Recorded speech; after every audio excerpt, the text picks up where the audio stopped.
A Vale é uma empresa que eu coloquei na carteira da minha filha agora. Comprei um pouquinho de Vale, coloquei lá. E eu vejo que a PetroRio Sim. ainda ela é muito interessante nesses patamares. E a Petrobras, Renata? O que o pessoal fala da Petrobras? Você acha que Uhum. compensa? É arriscado? E muitas pessoas compram, né? Eu vejo assim, fala assim, ah, Luan, Petrobras pagou tanto de dividendo, eu tô comprando Uhum. por causa dos dividendos. Sim. Pode ser uma armadilha para pessoa que tá comprando pensando só nos dividendos? Então, eu acho que Petrobras é uma tese que você tem que estar bem segura dela, assim como todas, mas acho que tem que estar muito seguro do momento que se posiciona ali, né? É, a empresa realmente, nos últimos 2 anos, ela entregou um resultado fenomenal e pagou um dividendo extraordinário. E ela segurou muito a nossa bolsa, porque se você tira o desempenho da Petrobras da bolsa, a gente teria uma performance muito pior, né? E os institucionais, os fundos que performaram melhor foram aqueles que tinham posições em Petrobras, que foram contrárias aí ao cenário político. Então, quem se posicionou em Petrobras nos últimos 2 anos é que teve as melhores performances. E quem não se posicionou, por causa das questões políticas, acabou tendo um desempenho pior. Então, eu acho que é o seguinte, ó, Petrobras é uma empresa muito tecnológica. Então, assim, ela tem uma tecnologia, uma das tecnologias mais avançadas do mundo para explorar alguns tipos de campo, para fazer, para explorar offshore, onshore, enfim. É, tem a questão política, que eu acho que é muito forte, que Muito. precisa ser balizada, né? Mas eu acho que a gente consegue monitorar esse risco também. Se for, se o investidor ele estiver propício a investir na empresa, eu acho que tem como monitorar esse risco. Como? Monitorando essas ações do governo, né? E entendendo como que esses movimentos vão afetar a empresa ou não, ou se é só ruído, porque muita coisa até agora foi muito ruído também, né? Não se concretizou de fato. Então, acho que é separar os ruídos do que de fato acontece com uma empresa. E eu acho que um ponto positivo foi que a empresa passou por uma alavanche no passado, ali na Lava Jato, que a empresa quase faliu, a gente pode considerar assim, e ela reestruturou. Ela conseguiu dar uma volta por cima. Então, qual que é a probabilidade da gente voltar para um cenário daquele de novo? Eu vejo que hoje é mais remota do que naquele contexto. Pode acontecer algumas ingerências políticas, sim, mas eu acho que a gente chegar naquele contexto, até porque a legislação avançou muito de lá para cá, a gente teve alguns avanços, hoje eu acho que os mecanismos de controle, eles estão mais fortes, mais sólidos. Eu acho que a própria estrutura de conselho ali da empresa tá um pouquinho mais robusta. Então, eu acho que é um pouco mais complicado, não é impossível, claro, a gente voltar para aquele cenário. Mas eu acho que é um risco iminente. Então, quem se posiciona tem que saber disso e separar bem o ruído, o que é ruído, o que é de fato. Agora, nos últimos 2 anos, de fato, ela foi a empresa petrolífera mais Ô, louco. lucrativa do mundo e a segunda maior pagadora de dividendos no setor. Negociada a preço ainda muito baixo, né? Então, assim, eu acho que é saber dosar o risco, tá? Agora, assim, de fato, nos últimos 2 anos, quem se posicionou ali ganhou dinheiro E a gente já entra na Vale, né? também. A Vale é uma empresa que eu coloquei na carteira da minha filha agora. Comprei um pouquinho de Vale, coloquei lá. E eu vejo que, assim, ela tá num ciclo muito ruim, né? Um pouco tempo atrás, ela tava R$ 110, R$ 115. Os analistas estavam falando pra comprar a Vale, Sim, porque ela valia no mínimo 150. Aí isso. agora tá 60 agora. Eu vejo que tem bastante analista, assim, acho que a maioria dos que eu converso, eles estão bem otimistas com a Vale. Porque pelos cálculos que eu fiz ali, cálculo de padeiro, Renata, ela ainda vai pagar mais ou menos próximo de uns 10% de Sim, é dividendos. isso. É Então eu por aí. comprando a 60 ali, vou receber 5 e pouquinho mais ou menos de dividendos projetado, né? E será que é momento de se posicionar na Vale agora? Ou é um setor muito complicado? Qual que é a sua visão sobre Vale? Então, a gente não sabe quando que esse ciclo de fato vai Vai melhorar voltando. e se a China vai voltar a ter aquele mesmo nível de expansão que ela teve anteriormente. Mas eu acho que alguns fatores aqui a gente pode levar em consideração. Primeiro, que tem um efeito substituição na economia. Por exemplo, se a China não absorver esse produto, alguma outra economia vai absorver.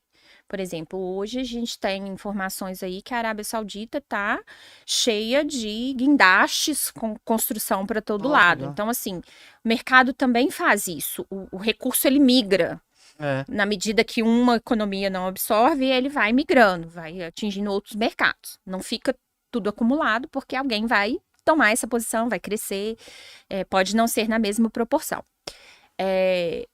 Internamente, se a gente voltar um ciclo aí, depois que as contas estiverem ajustadas, de aumento de gasto lá na frente, com um programa de aceleração de crescimento de novo, o mercado interno também possivelmente pode absorver parte desse produto. Então, tem algumas coisas que podem acontecer. E a própria China retomar um pouco do crescimento também.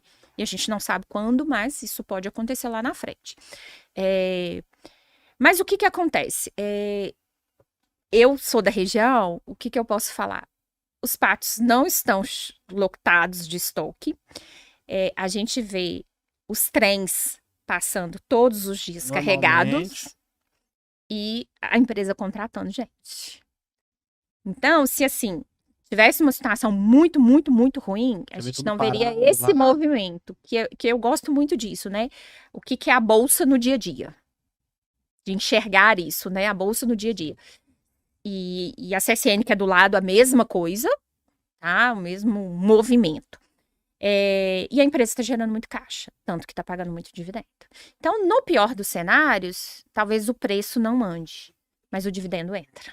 Exatamente. Que é o caso de Gerdau também. Está pagando um bom dividendo.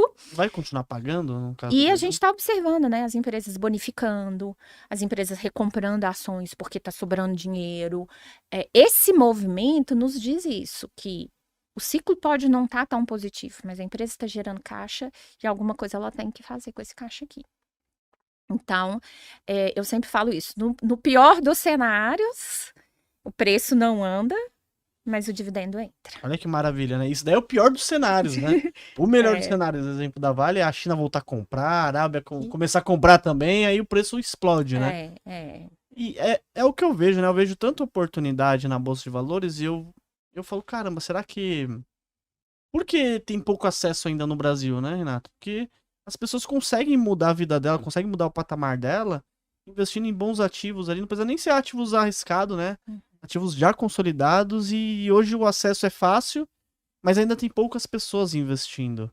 Sim, eu acho que assim, um pouco é a desinformação, embora a gente tenha vários instrumentos hoje, já melhorou demais, inclusive com canais como o seu, com as redes sociais, eu mesmo postando, outras pessoas aí, pessoas que levam informação de qualidade, eu acho que isso já melhorou bastante, mas eu acho que ainda precisa de uma solidificação da educação financeira de base, uma construção em que a gente tenha isso como uma cadeira nas escolas, em que a gente converse sobre isso em casa e que ao formar a carteira da Laurinha, eu tenho uma Laurinha também, uma Betina, tenho duas meninas. Parabéns. Que elas saibam que isso existe, que elas também, na medida que forem crescendo, precisa tomar conta disso e saber que é importante poupar, que é importante fazer o dinheiro crescer.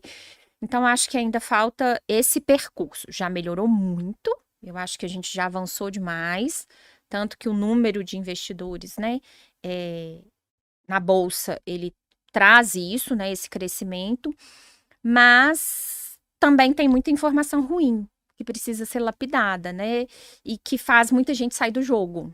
Isso é que me deixa muito triste, porque às vezes as pessoas vão para o mercado financeiro, mas vão com uma perspectiva de retorno rápido, de que o jogo vai virar, e aí saem do jogo antes de ter um bom resultado. Machucado, né? Exatamente. Tem muita pessoa que acha que vai viver do mercado, né? E não é fácil, né? Para um cara querer fazer trade, querer viver do mercado, isso daí o cara acaba perdendo muito dinheiro, né, Renato? Na verdade, assim, tem que estudar, né? E para você se tornar um profissional e fazer essa transição de carreira, é é como se fosse qualquer outra formação. Precisa de um tempo de maturação, de conhecimento. Aí eu falo, por exemplo, como que você vai ousar viver de mercado financeiro se você não tem os instrumentos adequados, uma boa plataforma, se você não tem recursos de informação bons, que quem está na outra ponta tem. Então, o cara tem informação online de como que tá o mercado lá nos Estados Unidos, ali na hora. E aí você vai disputar com aquele cara, é um pouco inviável. Então, eu acho que assim, tem que ter estudo, tem que ter ferramentas, tem que ter instrumentos adequados para poder fazer essa transição e migrar. Não acho que tem que ser de uma hora para outra, de forma repentina.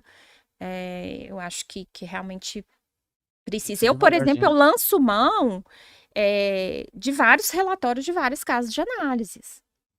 Por quê? Porque eu tenho os meus vieses, então eu preciso também enxergar o que o outro fala de uma ação, como que tá a visão de um outro analista. Então, Muito bom, pô. eu assino vários serviços de análise, porque eu também quero entender como que os Como que outros... ele tá pensando, Exatamente. né? Exatamente. Qual que é a tese de investimento dele? Isso. Será que ele tá pensando nos mesmos gatilhos de crescimento que eu? Nos mesmos riscos? Ou ele tá enxergando uma coisa que eu não tô enxergando? Ou potencialmente uma ação que eu não desprezei e que a partir daquela leitura, daquela análise possa ser interessante. Eu vejo isso para análise fundamentalista e acho que o mesmo caminho deveria ser trilhado para aqueles que pensam em viver no mercado ali, sejam com operações diárias, com análise técnica, que não é a minha área, mas que tem muita gente que quer trilhar esse caminho, né? Uma empresa que aconteceu muito bem, eu não sei se você acompanha. Você acompanha, sim. É a PetroRio. Sim. A PetroRio, ainda ela é muito interessante ainda investir nela, nesses patamares? Então, eu tenho PetroRio na carteira, inclusive, na minha carteira pessoal. Eu investi nela lá atrás, assim, acho que antes do desdobramento, aí depois ela desdobrou, chegou a 50, desdobrou por 2, né? Acho sim uma empresa super interessante. Das júniores aí, é a que tem entregado o melhor operacional. Então, de fato, ela veio evoluindo e está entregando isso. O grande gargalo hoje dela é realmente as licenças que está travada no IBAMA para explorar mais o campo de Wahoo. Então, esse é hoje o grande travamento da PetroRio aí, que está no momento, né? Se essa licença vai sair esse ano ou não, IBAMA de férias. Então, isso é o que está travando um pouco. Mas acho que ainda tem chão para andar. E em virtude disso, ela até andou um pouquinho, assim, caiu um pouquinho e acho que ficou nos níveis mais confortáveis. Não tem o nível de desconto dessas outras, mas acho que ainda é uma posição que consegue entregar valor. E na medida que esse projeto se expandir, ela pode começar a pagar dividendo. Nossa, legal. Eles tinham anunciado que no segundo semestre agora já iam começar a distribuir alguma coisa. Pode ser que atrase um pouquinho, a depender desse ciclo aí.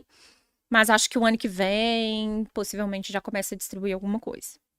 Será que esse ano aí eu conversei recentemente com o Bruce. Ele gosta muito da tese, Nossa, né? Bruce Ele é um detentor. É um PetroRiozeiro. Mas o Bruce, ele indicou ela realmente quando ele indicou, a minha esposa comprou a PetroRio e hoje a preços atualizados, ela vendeu, ela teve um bom lucro e vendeu. Mas se ela tivesse segurado hoje, ela teria pago cada ação 4 e pouquinho e hoje tá 50. Então você viu, isso daí foi uma lição pra minha esposa. Ela tem que segurar. Quando você compra uma boa empresa, não é porque dobrou, às vezes triplicou de valor, você já sai vendendo, né? Às vezes a empresa vai entregando resultado e ela vale cada vez mais. Então, pra você ver, comprou a 4, hoje é 50. E ele indicou, e ele veio aqui recentemente, eu acho que um mês e meio atrás, ele falou que ela ainda estaria com essas licenças, tudo, os campos novos aí, ele já ia aumentar 40% a produção da PetroRio. Sim, é isso mesmo. Nossa, muita coisa, nesses né? números, assim. É até assustador aumentar 40%. É muita coisa, mas isso, e se isso acontecer, destrava muito o preço dela, né? Aí ela anda 40%? muito, assim, porque... É muita coisa. E num contexto que a gente tá, num contexto de guerra, então, petróleo é Petróleo lá uma em cima, demanda, né? Que é necessária nesse contexto, né? E a gente tem uma relação oferta-demanda do petróleo hoje no mundo, em que a gente ainda tem uma demanda maior do que a oferta, né? Então, assim, tem a Venezuela que parou de produzir, então a gente ainda tem margem para expandir produção, porque o mercado aceita essa produção que vier. Isso é bom. PetroRio eu gosto bastante. Tubarões, se vocês quiserem ver cotação de ações, de fundos imobiliários, de BDRs, ETFs, criptomoedas, você consegue ver através do site do Investidor 10, a plataforma completa. Tem diversos rankings também, maiores lucros, maiores ROIs, empresas que pagaram mais dividendos nos últimos 12 meses. É uma plataforma completa e você consegue gerenciar sua carteira. O QR Code tá aqui na tela, aqui, só você acessar ou no link da descrição aqui do vídeo também.